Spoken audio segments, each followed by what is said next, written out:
Okay, so we're going to start doing some texturing on this guy. First thing I want to do is I want to get a ground plane in there. As soon as I turn lighting on, I really like to see, I don't know, I like to see cast shadows. I'm a lighting guy. What can I say? So I just have made just a single polygon ground plane. I'll just load it up. And we notice that our rocket ship isn't actually sitting on the ground.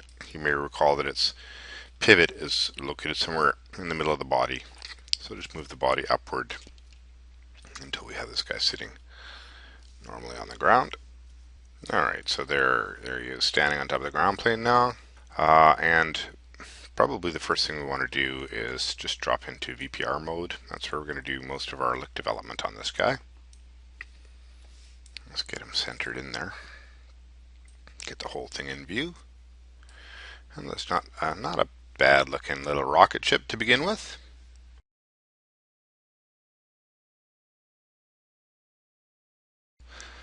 So let's get some kind of neutral, a little bit better neutral lighting in here, I think. And I'm going to do that by putting in a color backdrop and turning on some radiosity. So here's how I like to do that. Backdrop options. I could just use a color backdrop, but I prefer to have a little bit more control over than that. So I use a textured environment, a gradient, input parameter pitch, that means up and down. So in the gradient, this is the pole directly above, this is down here is directly below, and in the middle is the horizon. So if I wanted no light coming from below, for example, I would set these both down to zero black. So no light is going to be coming from below for sure. And right now the situation is that 100% light or pure white light is going to be coming from above. Well, I want that to be kind of gray. I don't want it to be overblown. So we're looking for kind of a neutral light here. So I don't want to use colored lighting right now, just gray is fine, and we just don't want it to overexpose. And now when I turn on in my render globals, when I turn on my Monte Carlo radiosity, we're going to see that we see a lot of illumination in there. Let me just rotate around the image so you can see it. So it's nice occlusion lighting, but it's pretty heavily overblown. And largely that's because nothing here is textured. Let me just start by going to my surface editor, to my ground plane, and let me just check that out. That's too bright. Let's just bring that down out of the rafters a little bit. A nice mid-tone gray, so everything isn't wildly overblown. And there now we have our nice rocket. So the first thing we're going to do before we get into doing any kind of painting or anything is we're just going to play with do some design work. We're going to drop in some basic textures, see how good we can get it looking without having to go to the trouble of UV mapping, painting maps for those and so forth. Because remember, the farther we can get along with the least amount of work makes us the faster artist.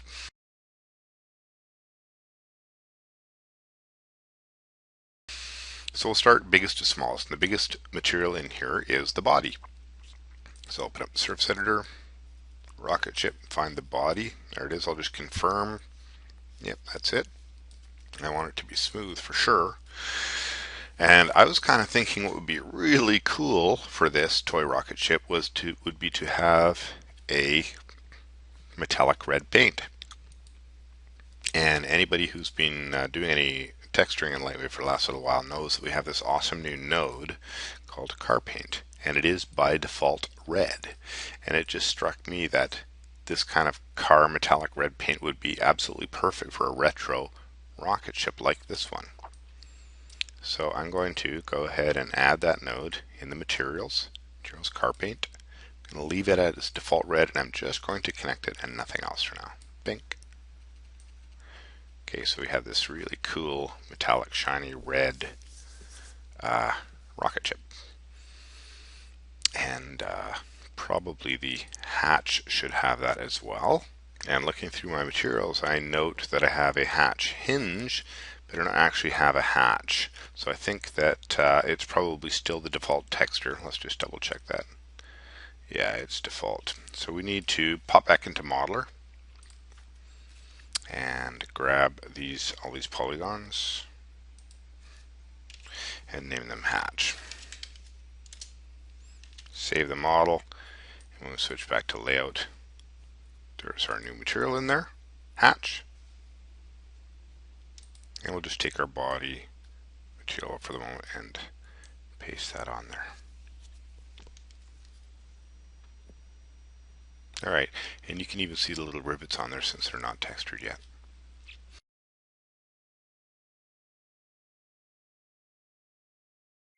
Now I'm thinking for a toy, ultimately, to make a toy really attractive to the little children, what we're going to have is nice bright primary colors. So I'm thinking a red, a yellow, and a blue. Now, we normally think of red, green, and blue as the primary colors. Well, it's true, those are the primary colors of light. However, we're talking about pigments here, and the primary colors of pigment are red, yellow, and blue. So I'm going to try a yellow on the inner wing and a blue on the outer wing and see if that works. And I might switch that around too. And I don't want these ones to be metallic, I just want them to be a simple plastic. So I'm going to start with a really super simple approach to this. I'm not even going to use nodes for this yet. I'm just going to make a yellow by turning down the blue. And I want a bit of reflection on there, so I'm going to say 25% reflection. And I want a specularity on there, and I'm going to make that 25% as well. Now, just to be clear about this, reflection and specularity are both reflection. The difference is that reflection here is the reflection of geometry and other images and things in the scene, and specularity is a reflection of the light sources. And I want that reflection. I want the body to be reflecting in there, and I also want to see the little light highlights reflecting in there. So I turn both on. Remember that specularity and reflection in the real world are linked. They are the same thing. They're both just reflection. But in our CG, we have unlinked them so that we have individual control over the brightness of the reflection of geometry and images, as opposed to separate control over the intensity of reflection of light sources. Because, of course, in CG, light sources aren't real things. They're not geometry. They don't reflect normally. They're invisible points in space. So in order to make them visible, we need this thing called specularity. So that's kind of an okay place to start. I'm just going to copy this and paste it to the outer and make this one blue. Maybe 200.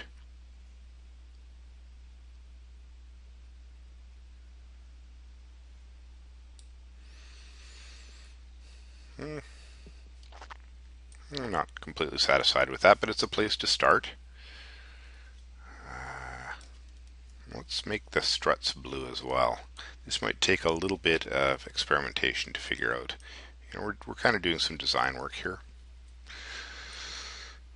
I really don't like the blue struts. I'm going to try the struts yellow. So I'll copy that one and paste it in there. That's kind of interesting. Maybe I'll try to switch the inner and outer wing color as well and see how that, actually this is looking really good. I really like the yellow next to it, but I'm just going to switch the wing colors for a second and see if it looks better. And I'm just copying and pasting materials here. They both look kind of good with either way. I really need my 10-year-old son here right now to tell me which one he likes the best. I think I'm going to switch them backwards the way they were. So copying the blue back to the outer and grabbing the yellow from the struts, copying and pasting it back to the inner. And that kind of gives this kind of sense of strength and continuity between the inner wings and the struts, which is kind of nice. And then the outer wing becomes kind of an accent color. Now these little insides of the cones here, right here, need to be, I think they need to be the same color as the fuselage. So let's find that material. I actually don't see it here. It should just be part of the body material. So we're going to pop back into Modeler and find these and find out what material's on them right now. Default again. So we're going to rename this to body so it has the same material. It doesn't really need a separate material right now. I just want it to be the same color. And we'll pop back into layout, and those will switch to red. There we go. That's feeling pretty nice. Okay, I think our hinge here needs to be red, body colored as well. So let's find our hatch hinge. There it is. I want to copy our body material over there.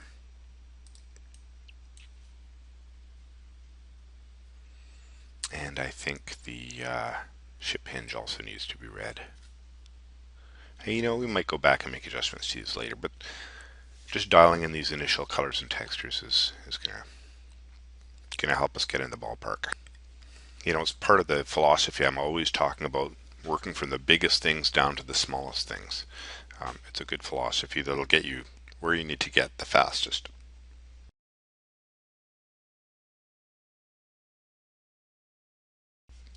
Okay, let's take a look at the gear legs now.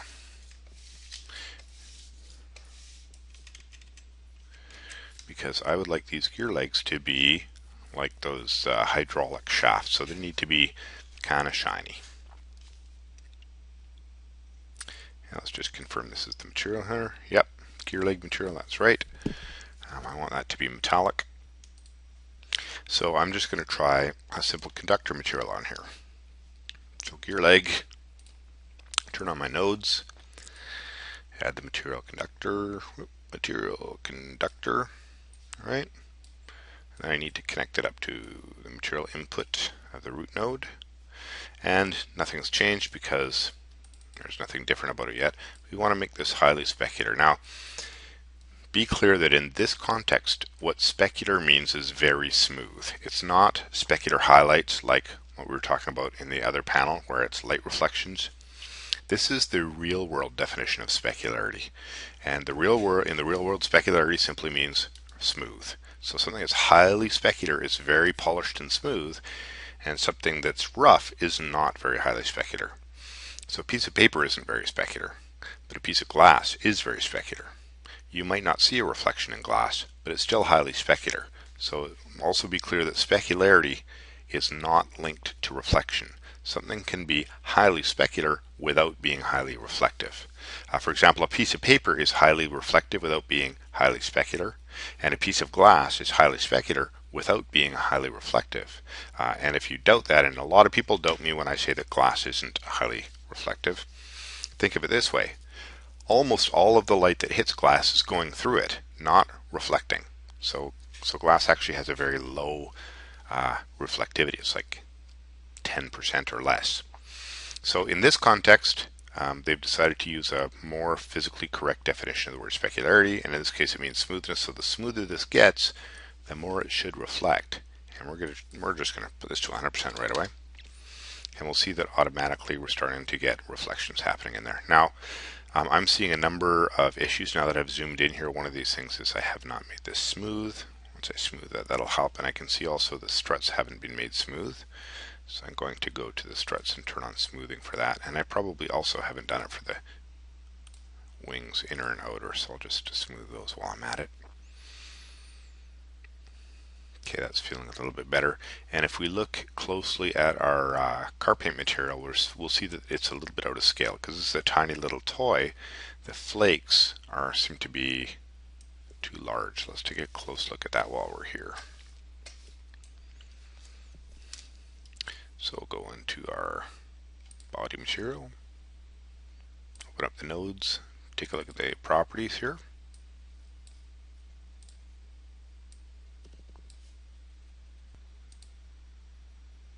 And it looks to me like we just need to reduce the scale a little bit here. Right now it's 10 millimeters, so let's just try half of that and see what that does for us. Oops, not 5 meters, 5 millimeters on all 3 axes.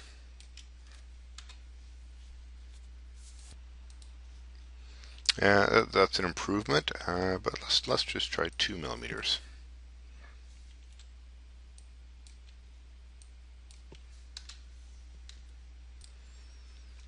Okay, that's feeling better.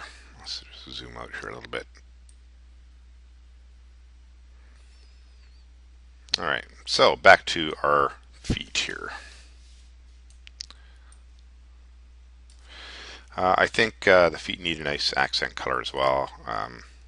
So I think I'm probably going to put that blue on there, which is our wings outer. I'll just copy that and put that on the gear foot and the gear foot hinge so that they feel like one piece of plastic together. And then I have this end of the gear leg. I'm wondering what color I should make that. I'll try a couple of things. I'll try the yellow on there and see if that helps.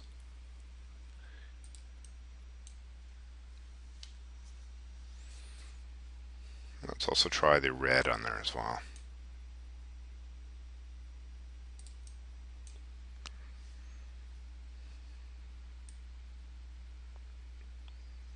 No, I think the yellow is good. I think the yellow is definitely the way to go. So that's the struts color on the gear leg bottom. That looks nice.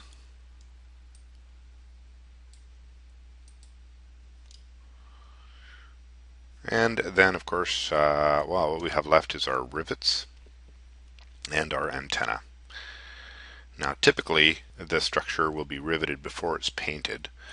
So technically speaking, our rivets should be the same paint as the body, and we should just notice them through their displacement and the shadows that they cast. So we'll start there. We might change that later. Actually, you know what? I think I am going to make them a different color, a contrasting color, because I really want them to be noticeable. So I'm going to take my body color and I'm going to paste it onto my rivets, but then I'm going to change the color. And I want it to be nice and contrasty, so I'm going to make it blue.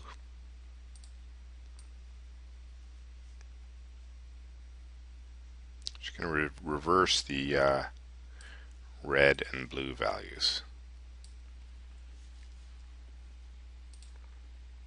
And let's take a look at that. I'll just zoom out here so we can see if they're visible.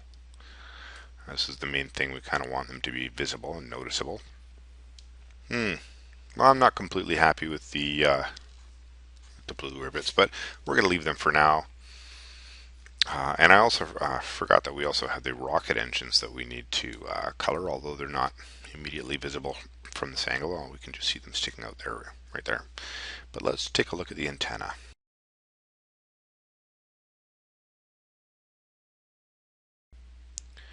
I kind of have this neat idea that we can make an antenna that's like a transparent piece of plastic. So let's give that a try. I'm going to use another material on here, a dielectric node, and dielectric is for transparent materials, like glasses and plastics.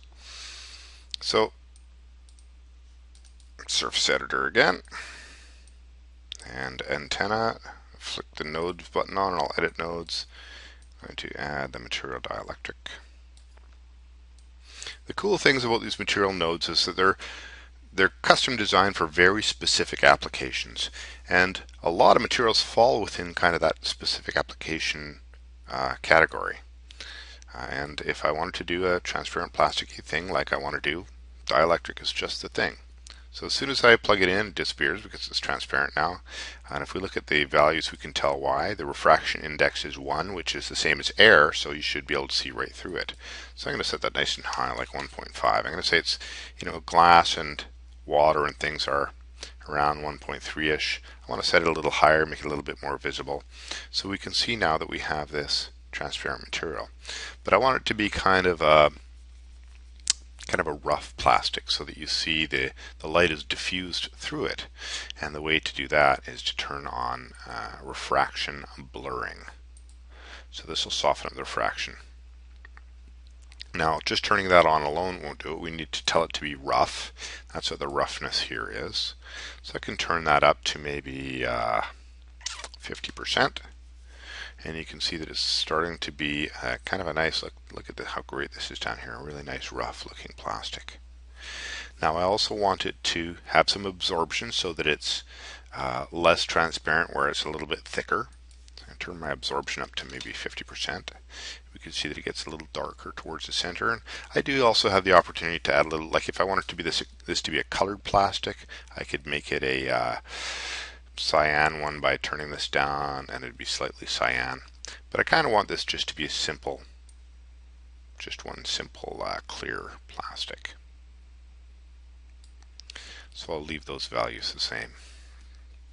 And that absorption might be a little bit too high. Let's try 30%. Let's try roughing it up a little bit more. Okay, that's feeling pretty good. So that'll be good as a base texture. We'll just leave that for now. Shut this down. We'll zoom out and take a look at the whole thing. Alright, so that is our first pass in textures. And you notice it didn't really take very long at all. We kind of did some design work, some ideas. Actually, this yellow may be a little too pastel. I'll think about that as we go along. But I'm really happy with that metallic red paint color on the main body of the rocket. It looks really great. And I love that plastic look up here as well. So we're going to leave that for now, and we'll get in and start refining our textures.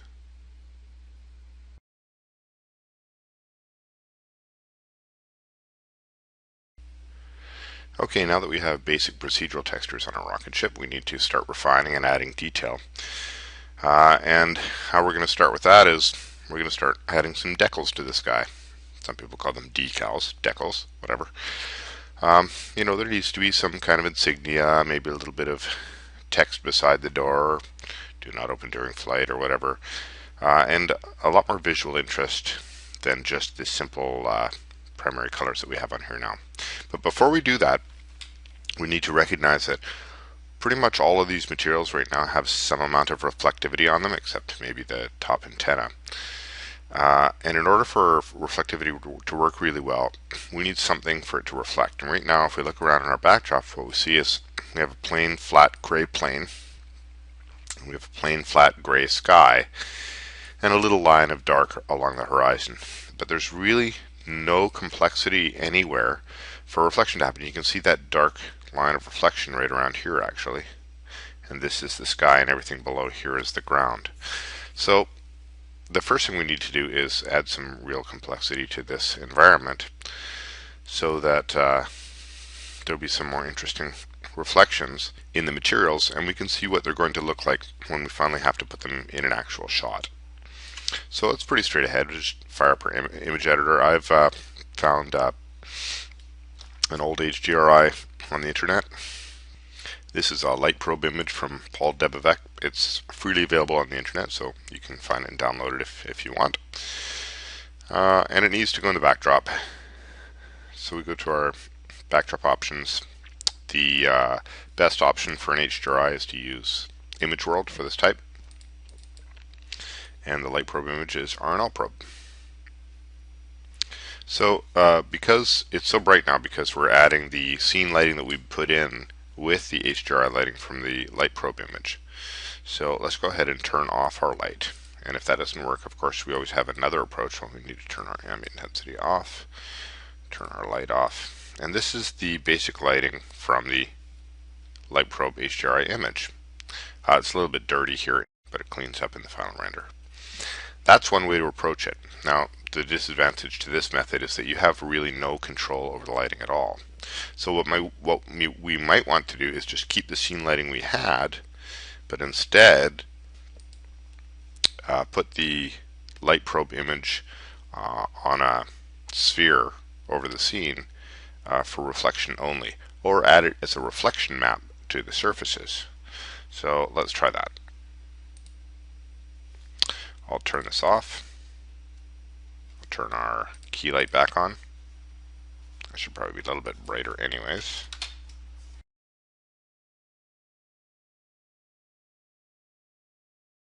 So here's how we get HDRI reflections into our image without having the HDRI lighting, and that enables us to have direct and really detailed control over the lighting of the scene, which we would lose by illuminating the scene with HDRI lighting only.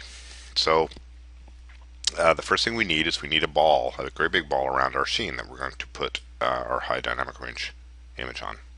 So pop over to Modeler, and you can see I've created this ball already. It's just it's a kilometer across. I've inverted the polygons so they're all pointing inwards, and I've given it a surface name.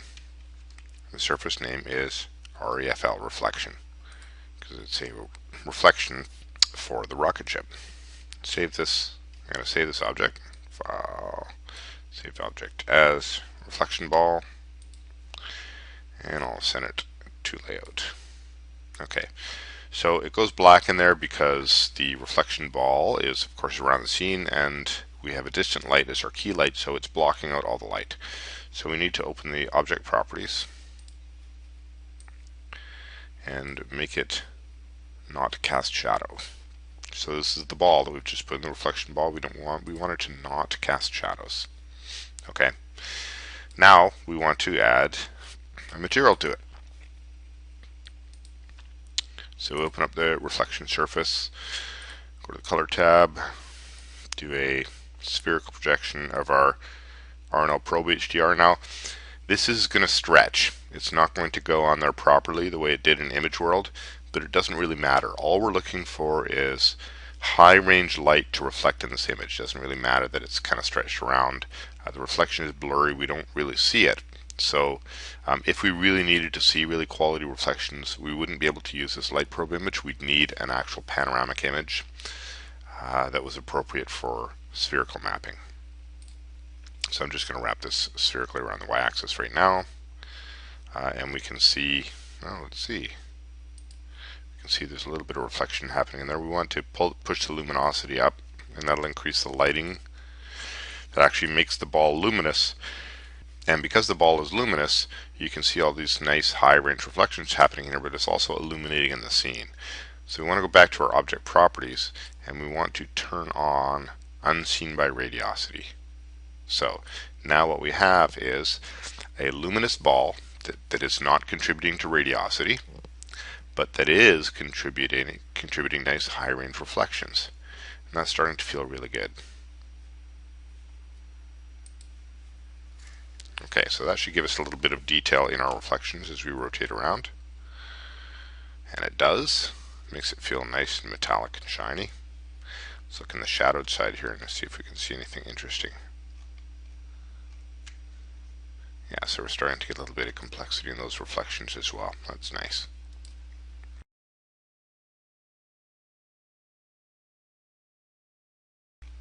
Alright, moving on to decals. Okay, so there are a lot of different ways that we can create deckled textures to go on here. And I'm going to go over a couple of them. Obviously, in one case you can simply paint some and apply them to a UV set.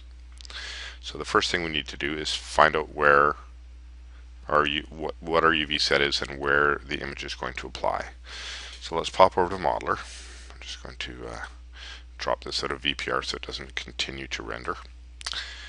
And we'll have a look at our various UV sets in our rocket ship.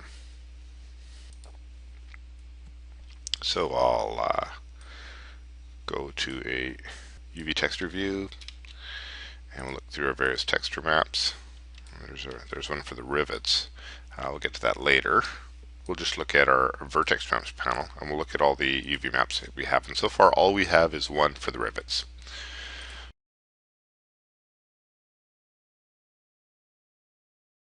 So the first thing we need to do is create some UV sets, and we'll begin with the body.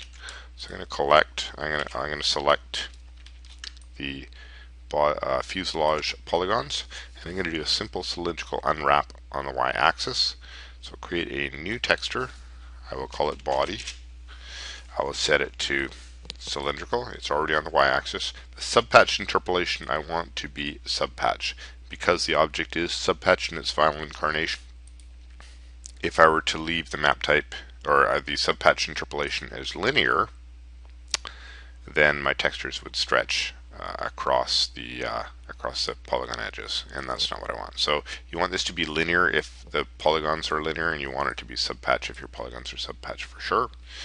I'll click create, and there automatically is a very nice, well laid out UV set. Now this worked really well because the shape is very symmetrical. Where you have highly asymmetrical shapes like animal or human heads and so forth, You really need to use more capable software like UV Layout. Well, I mean, you could do it here in Lightwave, but it's going to be an awful lot more work. So I recommend you use software that's purpose-built for that. And UV Layout is pretty awesome at it. So what we have here now is a basic layout of our ship. Let's take a look at it. We can see where our door is, and we can see where the rest of the ship is. We can see where the lines are for our rivets as well. So what I like to do is simply print screen. I'll just print screen on this, and then I'll open up one of my image softwares like Photoshop or Painter and use it as a guide as to where to start putting textures. So in this case, I'm just going to use Painter. Let's switch over there, and I'll create a new image and paste in my screen capture. Let's see, what I want to do is I want to crop right into the UV space, and you can see the UV coordinates, the extents of the UV coordinates. I want to crop right in there so that my final image fits directly on the UV coordinates. So simply use my cropping tool. It's a lot like Photoshop in many ways. One of the things I really like about Painter is it has a lot of really interesting other painterly tools, artistic tools that you could get with Photoshop, some of them, but it's just not as painterly or artistic a tool. To me, Photoshop is a very technical tool, and it's really excellent at what it does. And Corel Painter is a artistic painterly tool, and it's really excellent at what it does. And I really need both of them to get my job done. It's not an either or thing. I'm not suggesting Painter over Photoshop. I would never do that. I need Photoshop in my job. I'm sure you do too.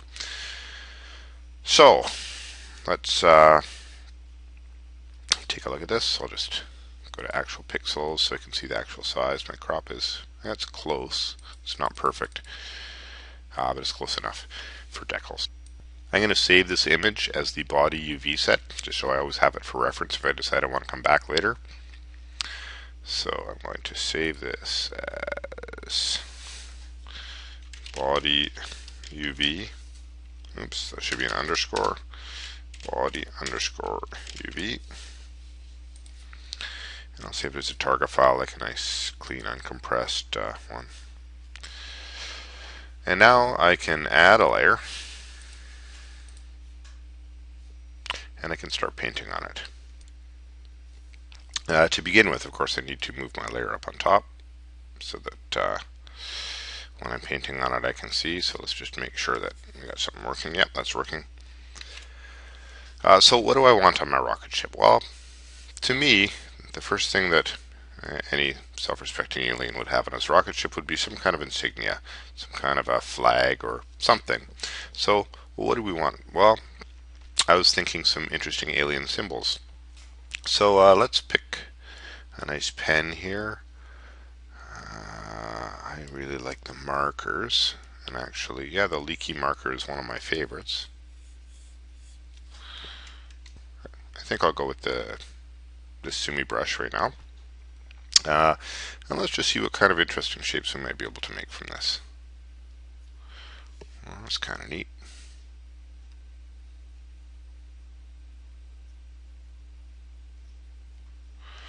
Kind of interesting shapes. A little bit alien. Under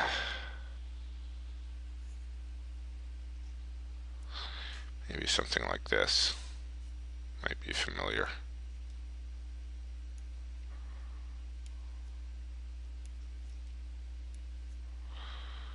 On our rocket ship.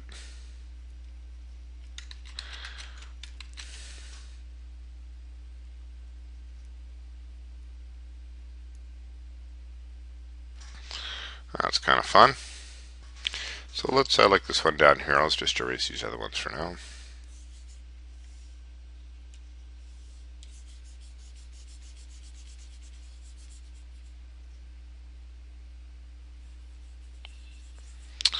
And I'm going to keep this one.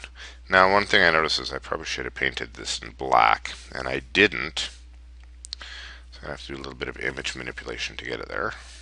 I can effects, tool, and control. I can adjust my brightness and contrast. I want to increase the contrast to try and get that nice and dark.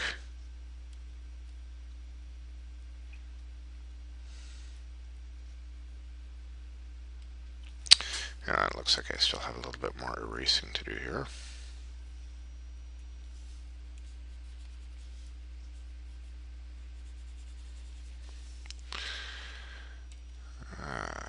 Again, do a brightness contrast again. Contrast it up, brightness down. That doesn't give us very smooth edges, so let's see what we can do to smooth those edges out. Just like Photoshop, we can go to, let's see, focus, soften, and we can do Gaussian soften. That's obviously going to take it way too out of focus. Let's try a circular. That's better.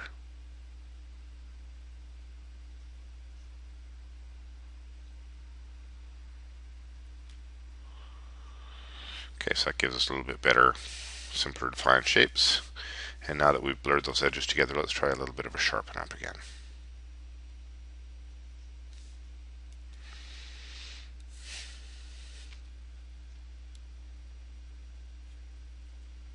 So basically the operations that we're doing here, all they really do is average out the bit of edges that we had on here.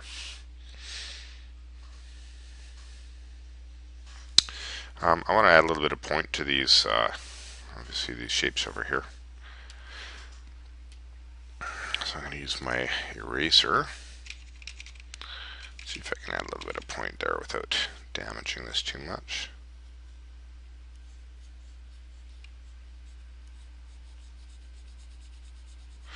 You want to be gentle, take your time.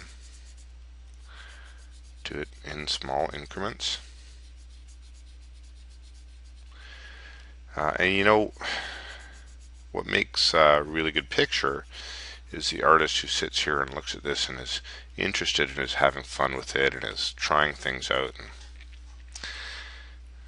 fooling around, try out different brushes and different techniques, and don't feel pressed for time. And I know when you're working professionally that can be really hard. You can be really under the gun sometimes. But those situations don't allow you to produce your best work. I don't like that very much. I'll just undo that one. That's okay for now. I'd like to smooth this out a little bit.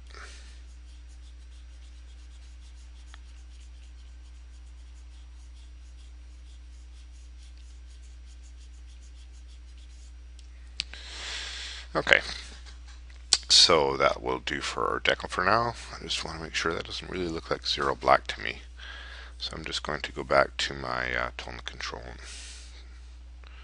run another contrast on it just to make sure we're getting all the way black there. That's better. Okay, so there's a fairly basic initial decal. We can add more to it later if we wish as well. But I'll save this out and show you how it's applied.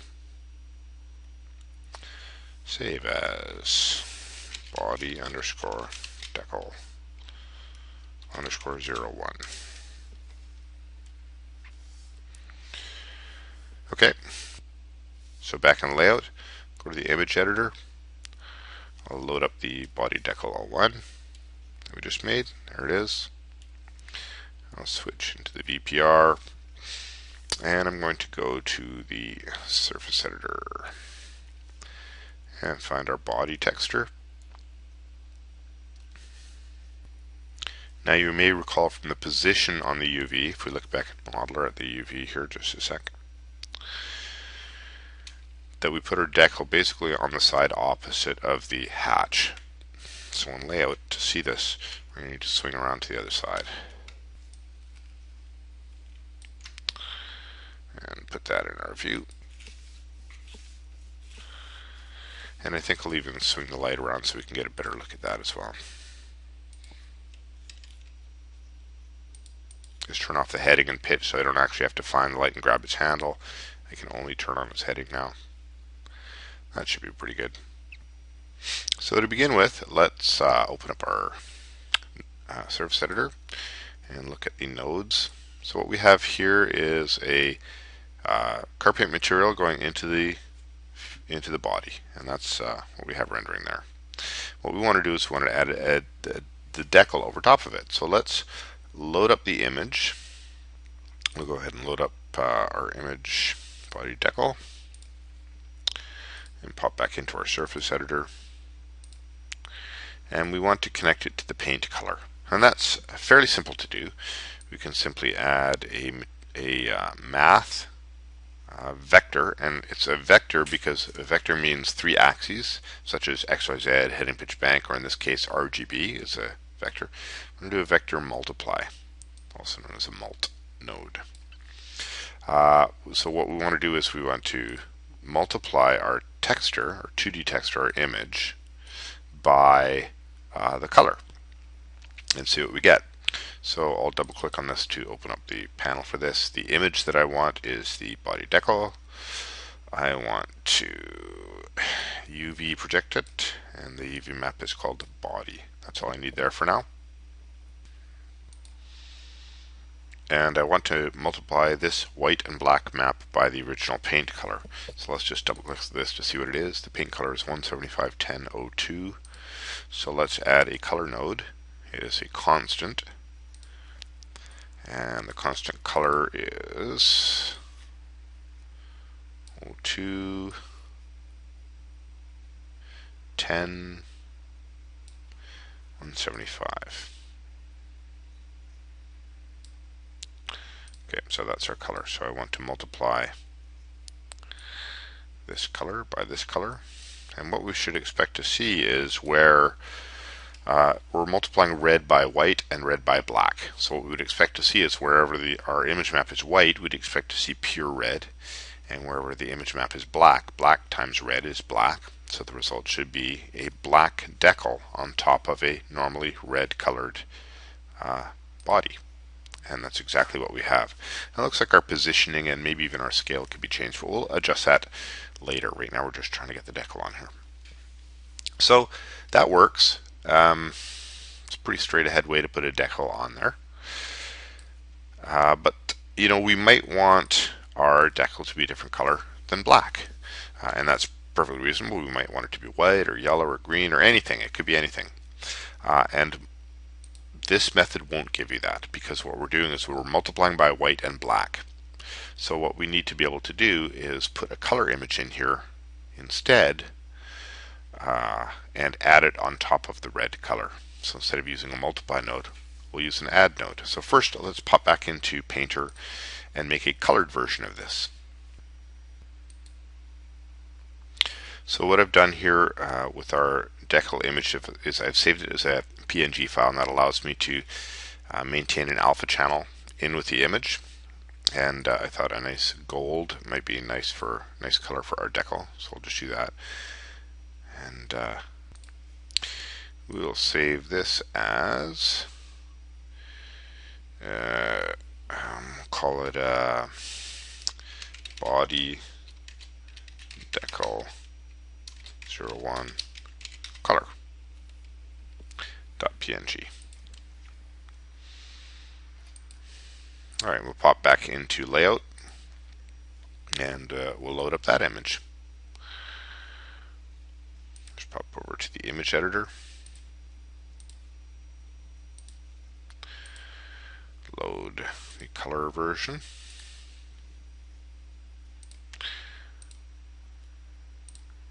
and open up our surface again. We'll add a new 2D texture node image, fire in our new colored version. Again, make it UV mapped and select the body UV. Now I'll just disconnect this mult node, and we won't need that for now. So we'll need to add a vector add node. So under math, vector add, and we're going to add the color, and we're going to add this color on top, and we're going to have a result. And now we can look into our VPR render, and we can see that the nice golden decal is just added right over top of our red paint color. So a really, really simple way to add a decal on top. We're just basically adding these values on top, and because the PNG comes with an alpha channel, it automatically cuts itself out from everything else. That's why we're not adding the white on top. Specifically because we used a file format with an embedded alpha channel. That's really important for this method. It's pretty easy when you save, like normally when you save a target file out of Photoshop or whatever, it'll ask you if you want to save the alpha with it. The answer is yes, and then make sure when you load your image, if you're having problems with that, check in your image editor and make sure alpha channel is enabled. Right? If it's grayed out, it means that there is no alpha channel as part of your image. So you need to get that alpha channel, go back and resave it with the alpha channel enabled. Okay. So now that we've got this working technically, let's take a peek at it aesthetically. So I was mentioning earlier I thought it could be better positioned, and probably should be. And it just occurred to me looking at this that we intended to put a ring around here kind of at the base of the top capsule. And that's part of the original drawing, is to have a ring just above the wing here, separating the rest of the body from the top capsule. So we need to add that, and then we need to make our logo either fit above or below that. So the first thing we need to do is pop back into Modeler and add that ring. We're going to do that right now.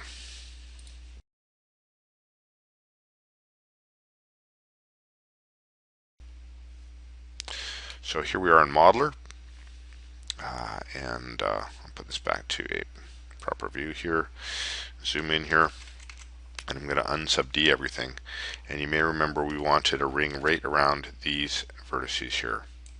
So it's going to be really quick and easy to do. I'm going to copy that, go into an empty layer, and I'm going to make a closed curve out of it and extrude.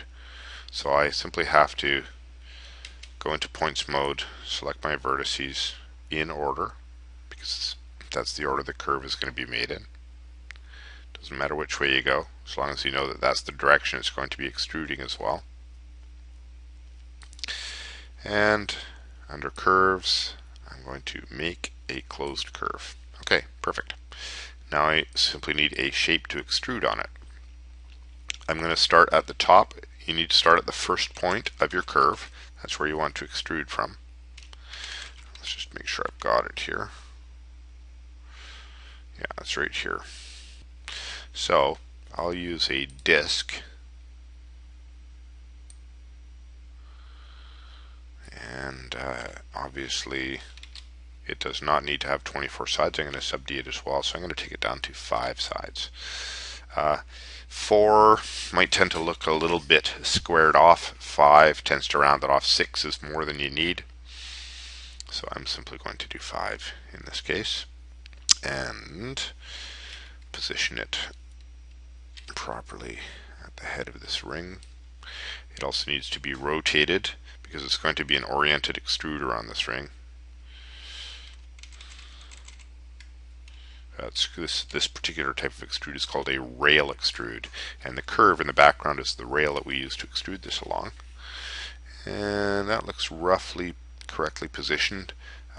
We'll take a look at the actual scale of it later. For now, we just go to a multiply tab, look for rail extrude. We'll let it do automatic segments for now. We want oriented on so that it stays oriented with the curve, and we'll see how it looks. Okay, now we need to just see how that looks in relationship to the body. Let's pop into a textured mode and sub-D things. Okay, well this is fairly typical. I didn't have the polygon facing the right way, so it's inverted. I'll type F to flip it over so I can invert the polygons back to where they need to be. And the two things I notice is that with the body sub-D, the ring is outside of the body. Do you see how it's kind of hanging out there? That's actually kind of an interesting idea, maybe to have like a kind of a rail sticking out. I actually kind of like that. This is what you call your happy accident, for those of you who don't have a background, formal background in art. The happy accident is when you're going along working on your work and you have certain intentions and you do something and make a mistake. It's not quite right, but you go, oh, I really like that. And this is the case. I like the idea, rather than having a kind of a separating edge, is actually having a ring standing up from the body. And of course I'll need some little bits attaching it to the body. But this isn't quite right, so I'm going to go back to my ring layer alone. I'm going to undo it. Shift Z, 3 Shift Zs, and I'll go down here. It's a little too large.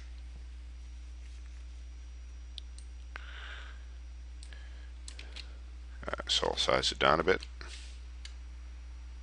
And I want to make sure I'm in selection mode. Good. Action selection. And I want to move it outwards a little bit as well. Now, when I rail extrude it,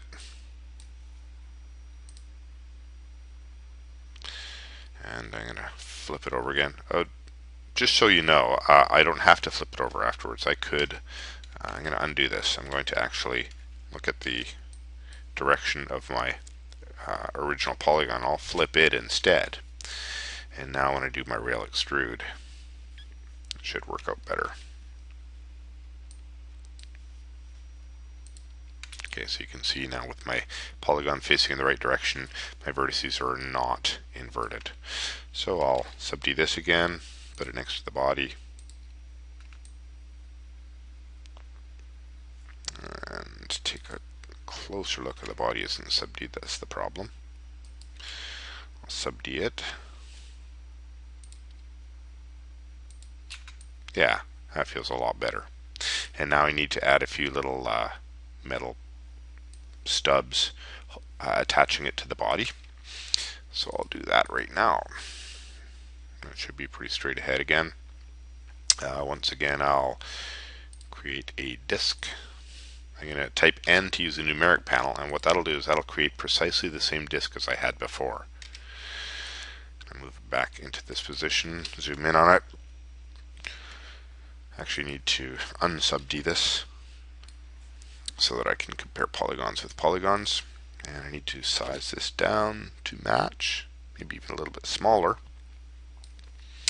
and move it into the center. And I'll simply use the bevel to extrude it inwards. And I only need to extrude it inwards far enough so that I know it's going into the fuselage. That should be plenty. And I'm going to take off the end polygon there. I'm not going to need it. And I want to save geo as much as I can. And now I'm going to do a radial array. So multiply, duplicate array, radial. How many do I want around there? Maybe 8. Make sure it's on the y-axis. That should be good. We'll cut and paste those into this layer and sub-D it.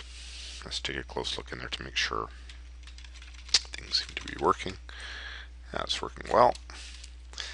And I'll add it to the body and take a peek. That looks pretty good. I like that. It's neat. Alright. So I'm going to add this to the body layer, but first I want to give it its own surface name. I'm just going to call it rail.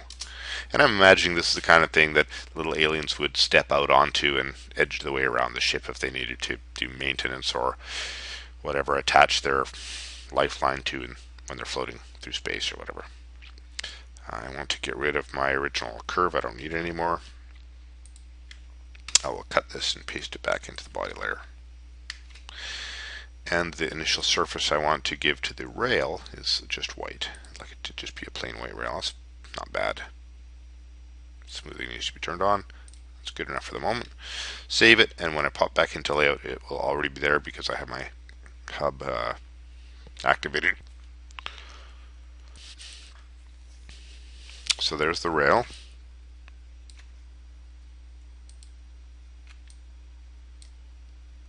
Looks like we might have a slight conflict with our wing here. Let's just take a peek.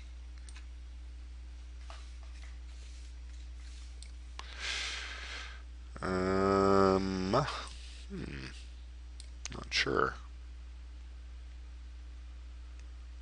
Yeah, I think the rail needs to move up a little bit because it looks like, I mean, this wing does need to rotate. It looks like there might be a little bit of a geo conflict there. So, pop back into Modeler.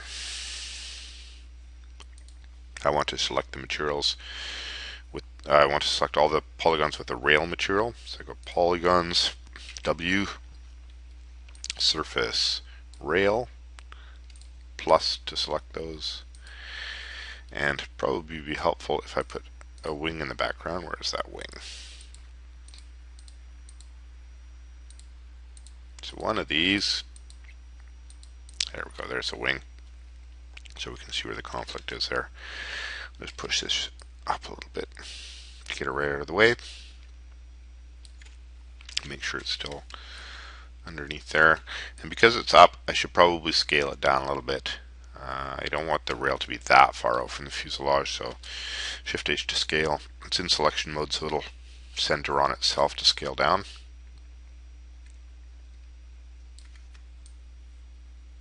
And that looks about right.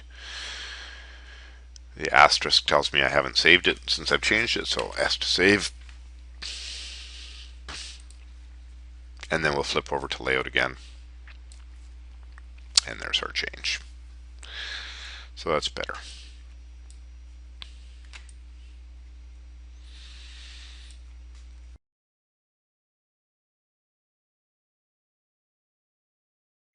Okay, so that tells us that we need to move our and scale our little logo here.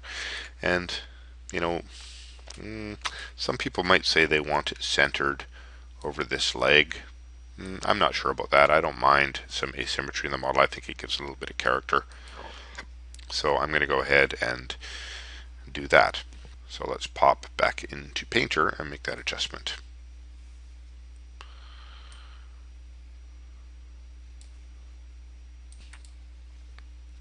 So back in Painter, simply grab our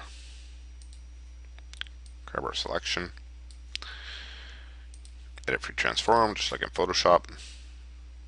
Scale it down a little bit, pull it up a little bit, and let's just double check and layout here. Yeah, we can try that. And I'll save this as the next version.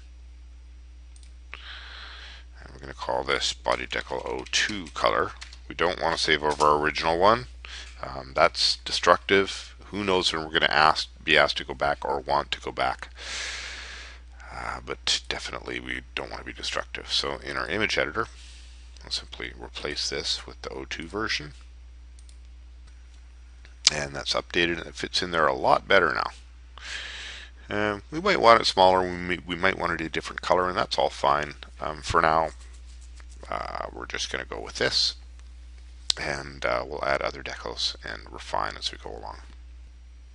So let's add a little bit of text. You know how fighter jets and stuff have all kinds of words all over them and stuff? Well, I was kind of thinking we should have some words next to the hatch, advising people when it's appropriate and inappropriate to open the hatch. So we can go back to our original painting here. We can add it right in here. We'll just turn on the layer that has our UV set in it, and we can put some text right beside here. So I'm actually not going to put it in the same layer, just in case I decide I want to change that. I'm going to add a new layer. And I'm going to use that to put some text in. So I want to type some text in. Now what I've done is, I want to have a little bit of fun with this. I didn't really want to put normal human text in it, and I really also didn't want to go to the trouble of designing my own font. So what I did was I went ahead and just looked on the internet and found a Klingon text, that Klingon font. And we'll use that. And I think I would like the text in this case to be black. So I'm going to switch to black color. And I want to make sure it's the appropriate scale for the ship. So it should probably be, let's try something smaller than this. do not open hatch while in space. I'll just move that into a more appropriate position.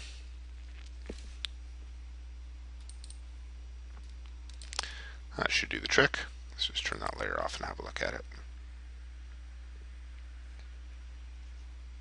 Alright, that's going to work. And let's just zoom back out and see if there's anything else we want to put on here.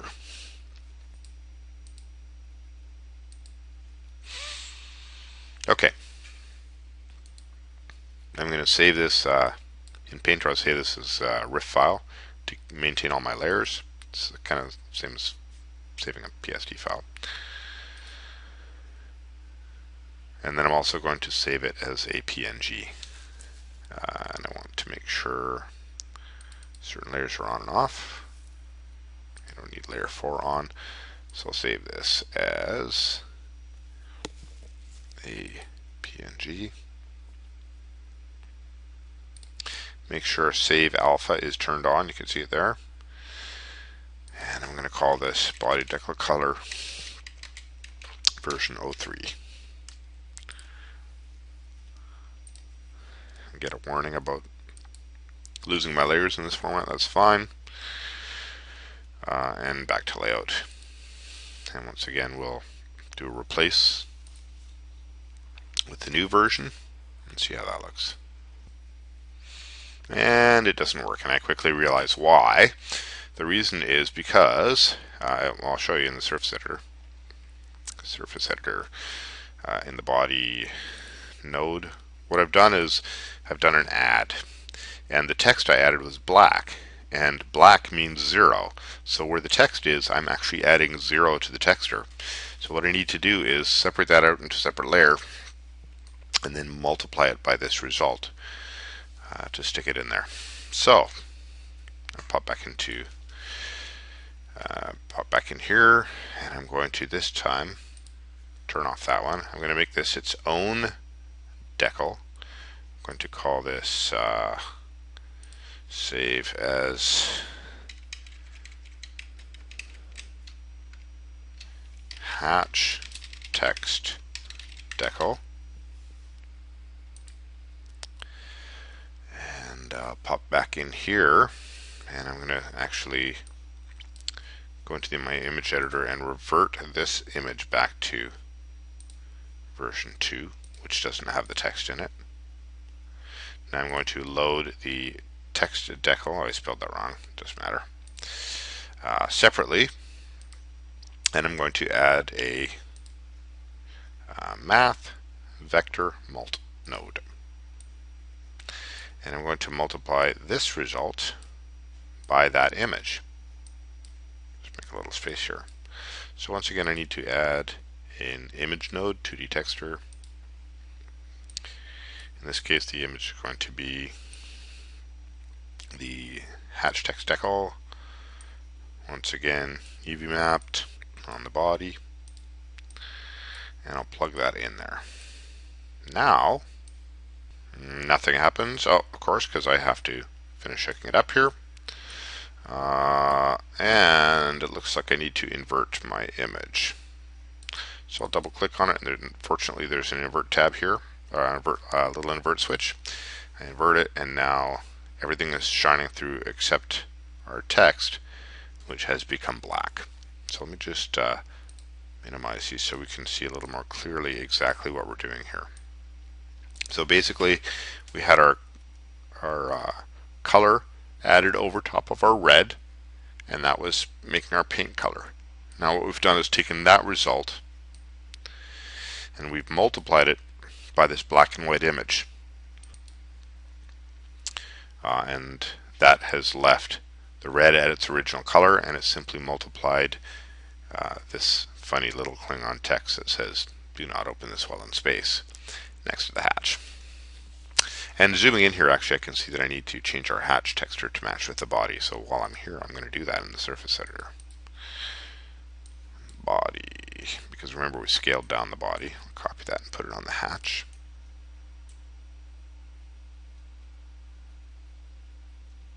and the hatch hinge while I'm here. Alright. That rail's too gray. I want to white it up a bit. Make it feel kind of like that NASA white matte paint that they paint everything with. Okay, let's back off on this. Oh, look at how reflective all those materials are. I'm going to rotate the light around too so we can see this a little bit better.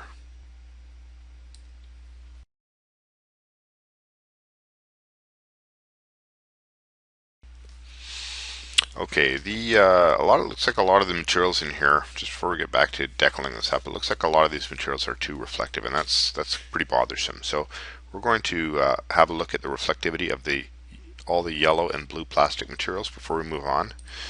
Let's see what we have here. So antenna body, engines, gear foot. Reflectivity is 25%. That's quite a lot too much. Plastic should probably be in the 10-ish range. I'm going to turn its reflection down. And what else? Gear foot hinge is yellow. Yeah, these all have 25% reflectivity, so I'm going to grab all of these. What do we have here? Gear leg bottom, wing inner, wing outer, gear foot hinge. All of these have a reflection of 25. Set those to 10. That should help out quite a bit. And I think the glossiness is pretty good. And looking at this kind of fresh, I've changed my mind about those rivets. I kind of like the rivets to be seen by their shape, not by their color. So I'm going to grab the body color and stick that on the rivets as well. Or maybe the rivets could just be silver. Let's try that. We'll go into our... just delete all of this stuff. We don't need this for the rivets. And I just want to change my rivet color, the base color, to something kind of silvery. So let's pick that. See how that feels. Once again, I have these ideas and I'll stick them on there and I'll work on other things and I'll come back and I'll look at it. Part of the process is understanding that it's very difficult to be objective about your own work. You have to put it away and come back the next day or even longer if possible, and then try to look at it fresh and see what stands out and bothers you. This actually bothers me a lot less than when it was blue, but whether or not we keep it that way remains to be seen. I think the hatch handle definitely needs to come out as a different color. So let's just find out what material that is. Go to my layers panel. I will find the hatch. Where's the hatch? Hatch handle. There it is. So let's see what materials are on there. Hatch hinge. Okay, needs its own name. So we'll call it hatch handle. Save that. Pop back into layout. And for now, we'll give it the same looking material as the rail. Kind of want it to stand out so people will notice it right away. I'm kind of feeling that way about the hinge as well. Let's try that. Ship hinge and hatch hinge. Actually shows off the detail a little bit better than everything being red. This will allow the viewer to notice all of the details a lot more readily. And I'm not sure if we're going to leave the hinge that white color, but it's interesting for now. Shows off a little bit of detail. Okay, let's just back off in this and take a look at it. The reason I like to back off in this and take a look is that I want to see what really is standing out to me and what I need to do right away. What were the biggest things that I need to do to fix it?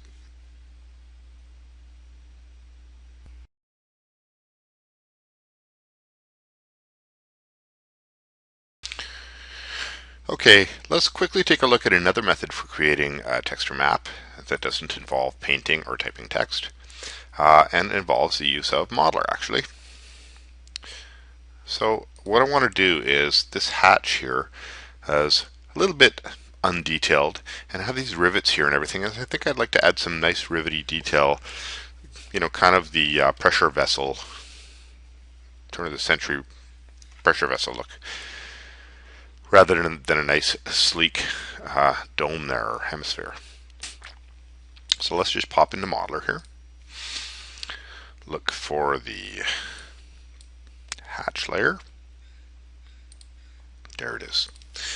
And the nice thing about the hatch is it's nice on a nice planer here, so we can get to it very easily. We can map it very easily. I'm going to copy this and put it in an entirely new object. And the reason I'm going to do that is because I want to make some changes to this model to help me make my texture map, and I don't want to accidentally change my original object. So just to make sure I don't do any destructive changes and lose them by accidentally saving overwriting my model, I'll just take the geometry, copy it into a new layer. Now I can do whatever I want. I can totally wreck it by mistake and it won't damage my original model. So I don't need this hinge, first of all. And I want this thing to be centered. So F2 to center. And I'd like to create a row of rivets that go around the edge to begin with, and then maybe one along each of these lines. So maybe the map might be too much, maybe less, maybe I'll split it into 8 segments. So to begin with, let's create the single rivet. I want to create a ball on this axis. And this could be a nice high-res ball. It doesn't matter. We don't have to worry about the resolution of this one because this is only going to end up as an image. So that should work.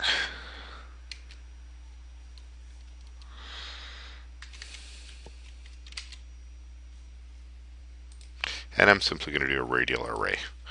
Multiply, array, radial. This time I want it to be on the z-axis.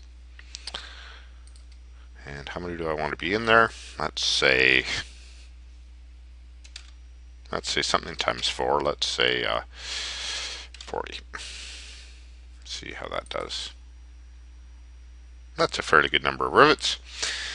Now I want to make a line of rivets acrossways, so I'm going to grab one of these things and copy it to a new layer. And I'm going to clone this, so I'll use clone. I want the number of clones, so I'll say maybe 20, and I want them to offset in the negative y direction. And let's see how much distance we have here. We have 10, 20, 30, 40, 50, 60. Actually, I'm just going to go to the center, so let's say 10 over 35 millimeters. So let's say every negative 3.5 millimeters. And let's see what that does for us. That's too close. So I'm going to undo that. Try a clone again. We'll do it every negative 5 millimeters. And I'll just leave it at 10 for now. Oops. Negative 5 millimeters. Okay. And that looks about right. Now they go past the center. We don't need that, so let's simply delete these ones. And then we already have an outer one. We don't need that one. So we have these 1, 2, 3, 4, 5, 6 that we're going to clone around ways, and we'll do an array for that. Array radial on the z-axis, and this time we only want 8 total. So that looks like some pretty good rivetage. Okay, so now I want to get an image out of this. So I am going to save this object as rivets, and I'm going to need to go over to layout, and I'll have to save the scene and close it. Save scene. I want to make sure I've saved all my objects. Such a lot of changes in here, and I want to clear the scene. I want a new one. So I'll pop back to Modeler, send the object to layout, And the original door came in with it, so I'll just open up the scene editor and hide the layer 1 and turn it off. Now all we have is this one shape. So I'll take my camera, I'm going to make it into a square 1K 1024 by 1024. Oops, 1024. It's nice and square. I'll just zoom my camera in until this circle fits fairly nicely. And now I will go to my surface editor, grab my rivets material. Which one is it here? I should have named it, but I didn't. That's the material.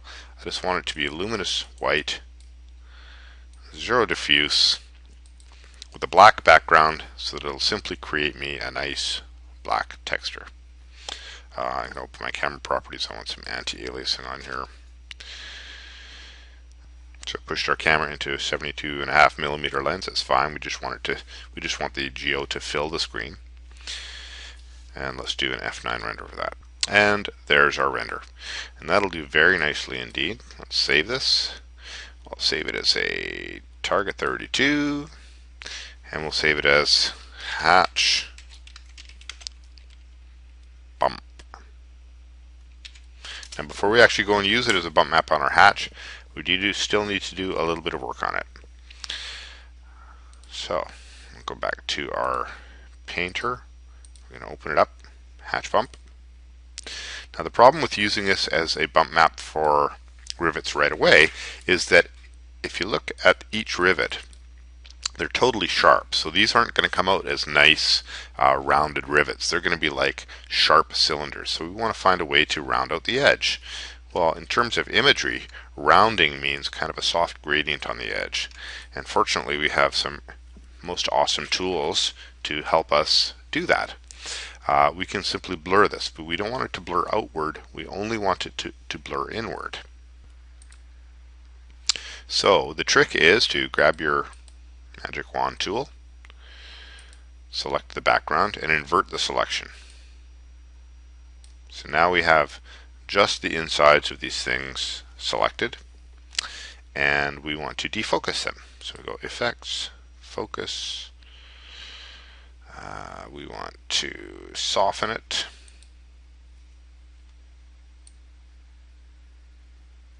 Let's try circular. There we go. So see how we're getting in kind of a nice gradient around the edge there, and that's going to result in creating a bump map that makes these look like rounded rivets rather than just flat ones. And if we didn't have this selection on, these would be blurring out to the side. So instead of having a nice sharp edge to the outside of the rivet, it would be kind of just bumping out of the surface. So that's going to work better. Okay, that feels an awful lot better to me. Drop that selection, and we'll save this, pop into layout.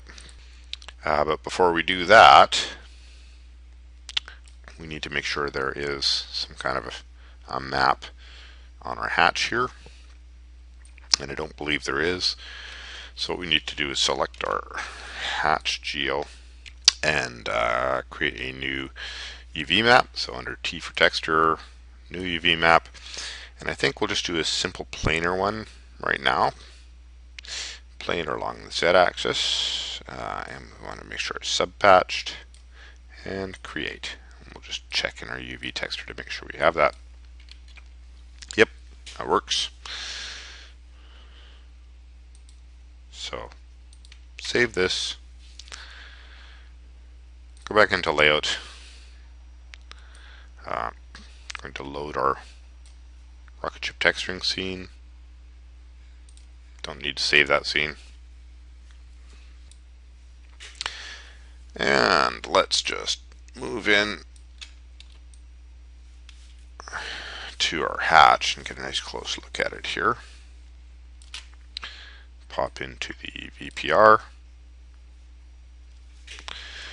and open our surface editor for the hatch. So let's go ahead and apply our bump map to our hatch here in Layout.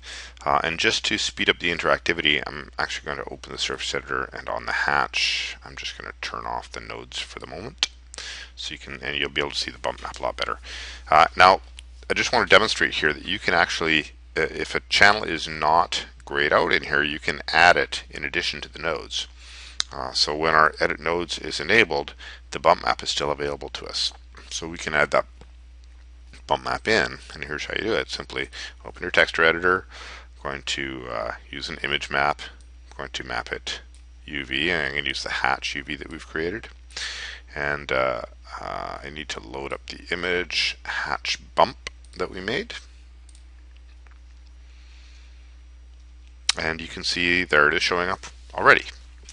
Now the outer layer, the outer ring of bumps isn't showing up. It's kind of pushed around the edges and stretched out. So we want to change our UV space a little bit. So let's go ahead back to Modeler. And what we can do is, looking at our UV space here, we can put our image, our hatch bump image in the background and see where things are lying. We can see that because this is sub-D'd, our bumps, here, let me just maximize this, our dots are outside of our UV space. Well, we can go ahead and shrink the image, or we can actually scale our UVs. It's just like changing the size of anything else. Size. I'll push that up. Get those to fit inside there. Save it. Go back to Layout, and this will update in a second. There we go. Now we see our rivets nicely on there. Now that our rivets are back on there, I can turn back on the complex car paint shader. And when this resolves in a moment, we'll see both of those together. And now that we see it resolved a little bit, we see that our bump amplitude might not be quite enough to push through the complexity of that car paint. So let's just up our bump by, well, let's just double it for now. See what happens. And I'm also going to zoom out on the image because we're not going to be looking at it that close in our shot. We want to see if it's going to read at a bit of a distance. That's important. So let's just see if it reads from here. I'll just let that resolve for a moment. We want it to be able to read as well as these rivets down here, although they're a different color. So I've let that resolve for a few seconds, and I'm satisfied. That's a nice subtle detail of rivets around there. Now, I could go on and work on this model forever like this. However, one of the things that I've learned over the years is that there's a lot of work that doesn't need to be done. If you've worked on a lot of shots, you know that you get to the end and you see the final shot and you realize that a whole ton of the work that you spent so much time working on isn't even visible in the shot anymore.